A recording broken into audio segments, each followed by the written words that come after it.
Live first.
Good morning, everybody. I hope you're having a great Saturday morning.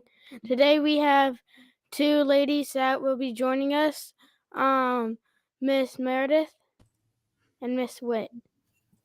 Good morning. Morning.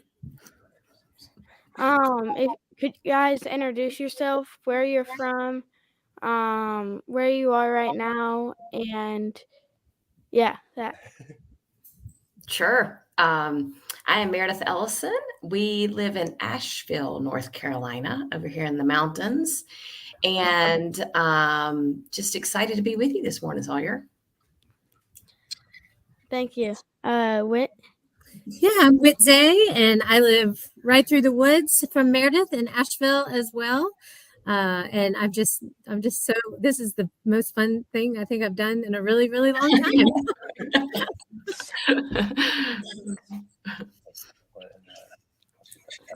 Speaking of going to Asheville, we will be flying down there on Tuesday. Awesome. Are you coming too, Sawyer? Yeah. Nice. I'll be glad to give you a high five. That'd be awesome. Go to. While he's getting his settings up over here, this is Dad from the side over here. Thank you, ladies, for jumping in here and being with us this morning. And Doug for making pancakes from the side over there. Do you guys? Will you guys kind of introduce? I want to have Sawyer talk to you guys about the ripple and how that is kind of what I believe going to affect the industry in different ways, really, really great ways, but kind of what it is and how and why you came up with it, and kind of introduce that to the world, if you would, on a bigger stage here.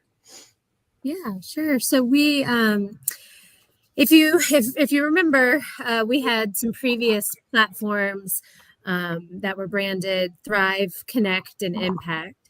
And those three initiatives, platforms, they all kind of had their own brand, their own mission statements, and they really described and kind of brought together our culture for symmetry and for equality. And we decided to kind of move all of those under one umbrella. So to have them turn into more pillars under one big initiative. And that's how Ripple was born. So everything stays the same. We've just dropped the Thrive, the Connect, and the Impact brand. And now we have the Ripple model, which is kind of a high-level big picture of what our culture looks like, what the equality and symmetry culture looks like. And for us, it's a wholehearted, very authentic culture. And creating the Ripple gives us a roadmap to continue to do that. And it's a very, very data-driven, very heart-centered approach. we're really trying to develop healthy people, healthy systems, and thriving communities. So we've got those 3 pillars. So well-being and personal growth was Thrive, previously known as Thrive. So all of that wonderful work around personal development, still there, still a big part of who we are. It just lives under Ripple now. And then we have Women's Plus Empowerment, which is was previously Connect, and just amplifying women's voices in the world, and especially in the insurance industry. And then that community outreach is that final pillar, previously Impact. And that's how we're making contributions. That's how we're giving back. So that's kind of it in a nutshell. Mary, you have anything to add to that? No, that's perfect. I think the only thing, we like to remind everyone, whether you're selling insurance or anything you're doing in this world, is you're always making a ripple.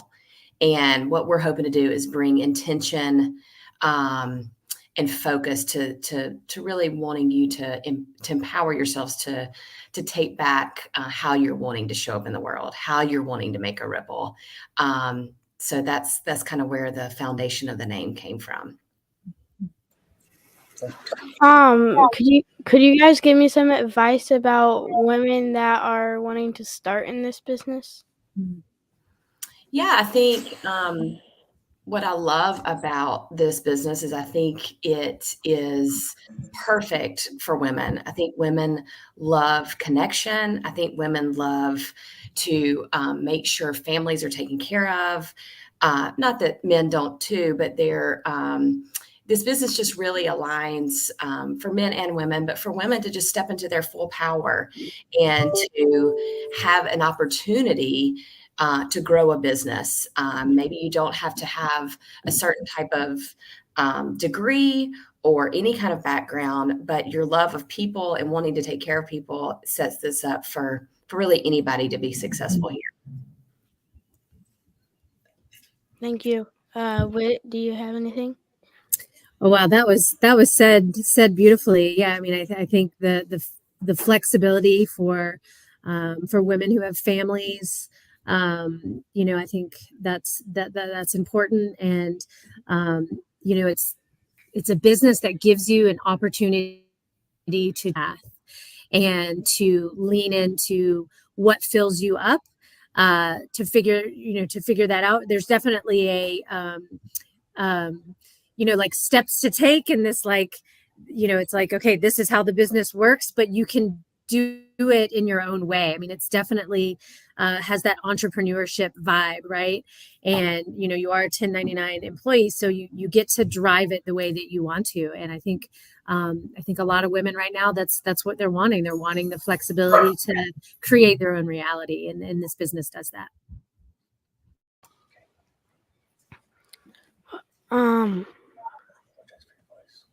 Oh, I'm sorry for my voice. I'm a little under the weather this morning. You sound great. Sorry you're not feeling well, though. Okay, so what are you guys most excited about for 2023? You want to go first, Whit? What am I most excited about? I am most excited about some upcoming vacations personally. Looking forward to getting away in a few months. And then professionally, I am, just really excited about Ripple. The launch of Ripple was right before 2023 started. We launched it in November. And we knew going into the holidays and, the end of the year, there wouldn't be a whole lot of traction with it yet. And so we launched it, let it rest. And then January started and it just is taking off, and we're having a lot of fun doing it. I get to work with my best friend and my husband. Another benefit, going back to your other question, this business affords those kinds of opportunities if you want to work with the people you love. And so I'm grateful that we've got Ripple and can't wait to see where it's headed. Mm-hmm. Yeah, for me, 2023, I do too have a lot of good travel coming up, which we haven't been able to do in the last couple of years. So I'm excited for that. doing it with my family. I'm excited. My oldest daughter is going to college in 2023. And even though it will be a huge adjustment, I'm just so excited for her and her next adventure. And Sawyer, before you know it, and Alex, you're going to be right there. So it's an exciting time. It's a transition for our family, but she's ready, and that makes it a lot of fun. Yes, on a career, I think just continuing to find what feeds me, and Ripple is definitely doing that. More of this kind of connection, Sawyer, is really filling Whit and I up, and looking forward to more of that in 2023. So about what you said about your oldest daughter going to college, is she thinking about getting an insurance license? Such a great question. Right now, she's just thinking about going to college and just having that experience. But she's definitely kind of thinking about majoring in the marketing side of things. She's fascinated with that part of the business. And so we're really just encouraging her to find and pay attention to what gives her a lot of energy. Sawyer, like what classes fill her up? Where does she find herself wanting to not leave when the classroom's over, and just start paying attention to that, and then seeing where it takes her. Yeah, and this work that Meredith and I have been diving into for many years now, but even deeper when you're looking at it professionally, has been great for us raising older children. My oldest went to college last year. He's a freshman this year.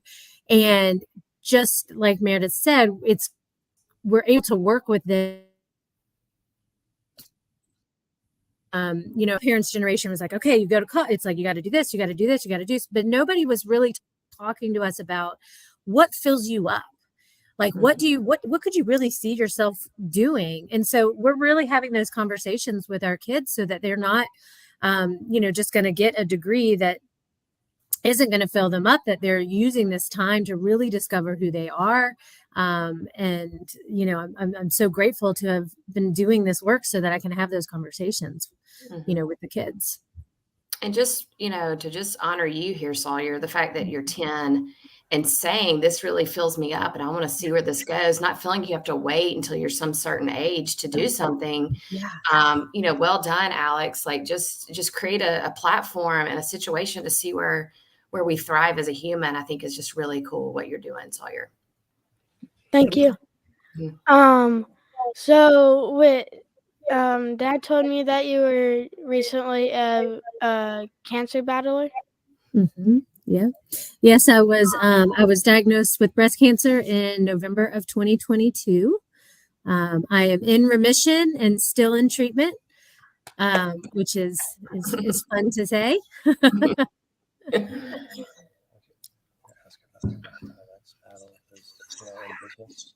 How has that affected you in the business? That's a great question. I'm so grateful because the business has allowed me to have flexibility so that I can get to all of my doctor's appointments, and I was able to do treatment without anything changing very much. I can work from home, and on off days when I'm not feeling so great, I can put her in my lap and do what I can, but not stress that I'm not getting something done. So it's been a really positive experience. And again, doing all the work that we do, for our professional development and for our personal development, I think having a foundation there really helps when a challenge like this falls in your lap. It prepares you for these kinds of experiences. And so I'm grateful for what I have learned in the past, and I'm grateful for what I'm learning now, and look forward to what I'm going to continue to learn. It has been a blessing in disguise, and a lot of positive things have come out of it. And it can only go up from here. So that's what I'm planning on doing. So Meredith, since you've been a really good friend to Whit, and she had cancer, How has that like changed your perspective of the business? Well, I've had an extraordinary perspective to watch Whit not just walk in this, but how she's danced in it. And,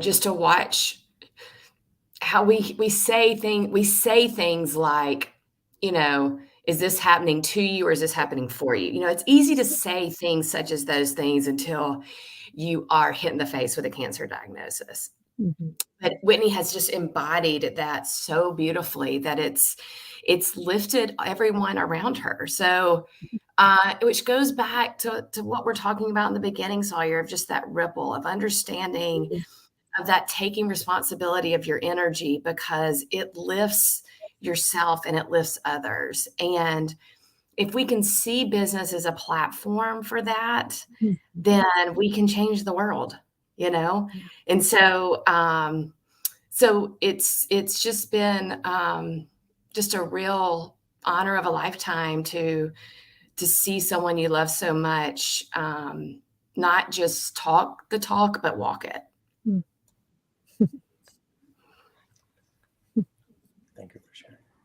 Thank you for sharing that. You're welcome. Okay, now I have a fun question. Oh, good. Let's change the mood a little bit. What are your guys' favorite cartoons? All right, Whit, you go first. Okay, so my favorite cartoon growing up, hands down, was the Jetsons, because I was like, oh my gosh, this is what's going to happen in like the year 2000. and we don't really have flying cars yet. I think we could, but we have little robots. Like, remember the robot housekeeper? Oh yeah. So I mean, Jetsons and the way they would like fly around to school and work, I was like, man, this is amazing. This one for me, Sawyer, is a little bit harder. On Saturday mornings, we had a different ritual where my dad would load us up in the back of his car back in the 1980s. You can't really get away with this much now. We would get in the back of the car, put the seats down, and we didn't have to wear our seat belts. I would not advise it, but that's what we did in 1985 was we'd ride around in the back seat, and he would take us to breakfast every Saturday morning. And that was our family ritual. Still to this day, if I go home, Dad's still going to Saturday morning breakfast with all of his buddies. So it's been going on now for 40 years. So I didn't watch a ton of cartoons, but when you showed the Dennis the Menace cartoon, we loved Dennis the Menace growing up. And so that was definitely one of our favorite. It was a show. There was a cartoon and then there was the show, and that we watched the show a lot. So that was kind of our Saturday morning ritual. Okay. Thank you guys for sharing that. What have you guys learned about yourself while being in the insurance business? How long we got here, Sawyer?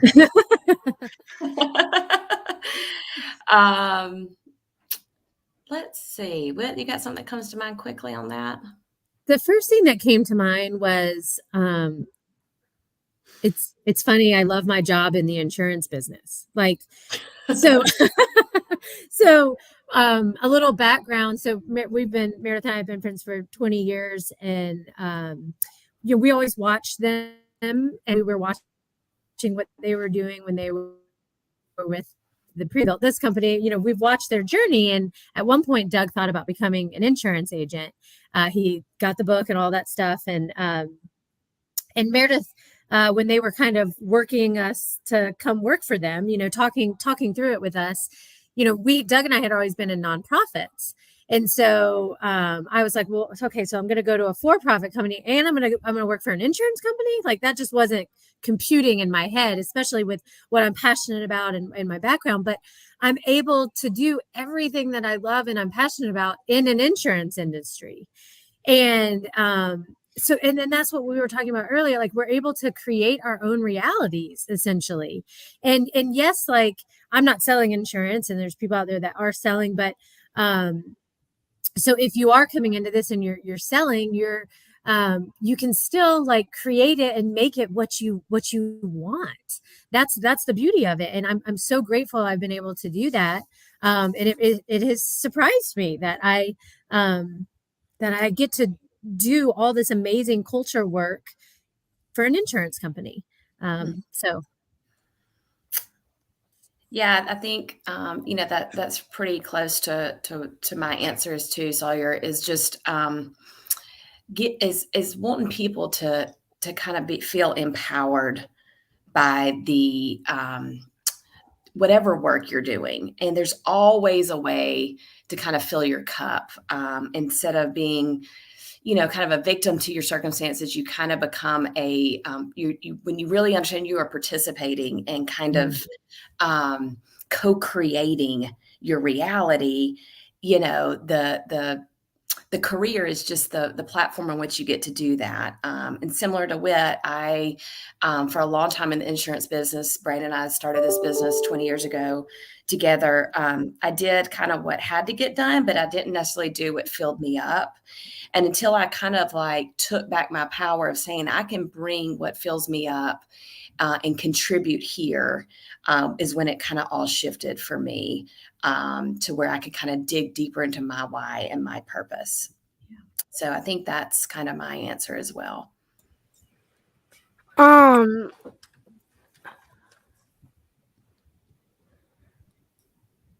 What is your biggest tip for somebody who's trying to get into the insurance business? This is a good one. I've got a really close friend right now, one of my really closest friends from college, that's starting to want to get in the business. And I told her two things. One is you will go through multiple quitting stages. The key to this business is just don't quit. Most people just quit too soon. And there's been too many stories of success, of pushing through, to not think that can't be you too.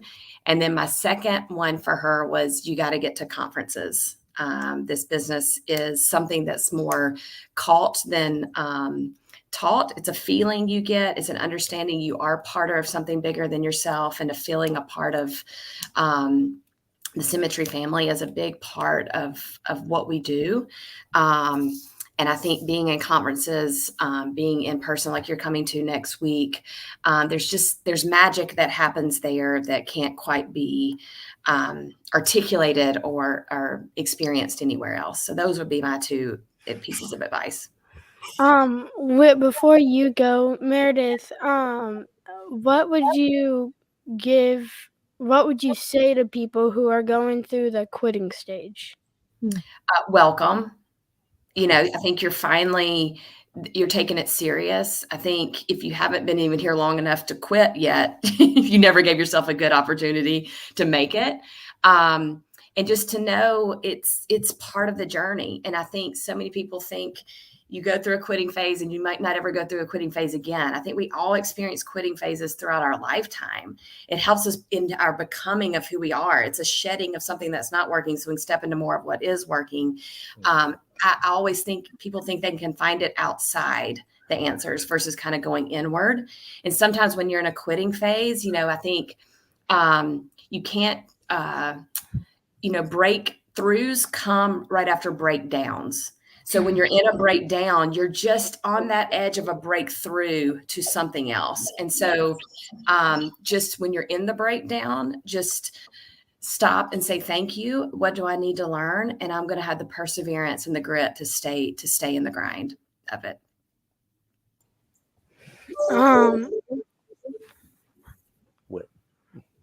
Wait, has there been anything that like broke you down right before a breakthrough? Yeah. Well, yes. I would say, when 2020 hit and the pandemic hit, it was hard on the company. It's hard on all companies. It's hard on all people. And we were just starting Quility, moving all of our staff to a virtual place, agents having to move virtual. I mean, just it was a hard time. And it was a rough few years, I think personally and professionally. And I think those times they break you down so that you can build back up. And so I find gratitude in that. And oddly enough, I was breaking down and knew it. I was very aware of what was happening, and then got that cancer diagnosis. The good news is I was on my way back up and had been on my way back up and had a lot of clarity around the breakdown. And then the diagnosis kind of skyrocketed all of that clarity. So it has been just, it's just been amazing to have those breakdowns and to learn from them. Thank you guys for sharing that. Do you guys have any questions for me? How long have you been doing this podcast? October, November. I think since 5 months. October. So Every Saturday morning? Without missing That's a beat. amazing. Wow, that's awesome. Sawyer, what kind of what were the decisions or what thoughts did you have that made you want to decide to do this? Like what do you love about this process? getting to meet people. Yeah. You just love different kinds of people and talking about their experiences. Yeah. That's really cool. Yes, Yeah. ma'am. That's really cool. Yes. Where do you see this going for yourself? I mean, hopefully it will just help me through life. Yeah. Well, And I would want to hope that I can keep it for a long time. That's really cool. I think the more you connect with people, Sawyer, the more hope you'll have in the world. So keep doing it. Yep, that's right. We need you. That's right. All right. Well, I'm excited to meet you guys next week. I am too. Yeah, I'm excited to meet you too. Thank you. We're so honored to be here with you. And just really appreciate you reaching. You're welcome. Yes, thank you. Thank you so much. With that North Carolina internet's kicking in. I know. This wind gets going in these mountains, and it's hard to find a place for clear internet. You would think in 2023 that we wouldn't have this issue, but we still do here. Thank him again. Thank you guys for being on. Awesome. Y'all have a great Saturday. You too. Bye. Thank you. All right. Bye. Ladies, again. We'll see you next week. Thanks, Alex. SMC out.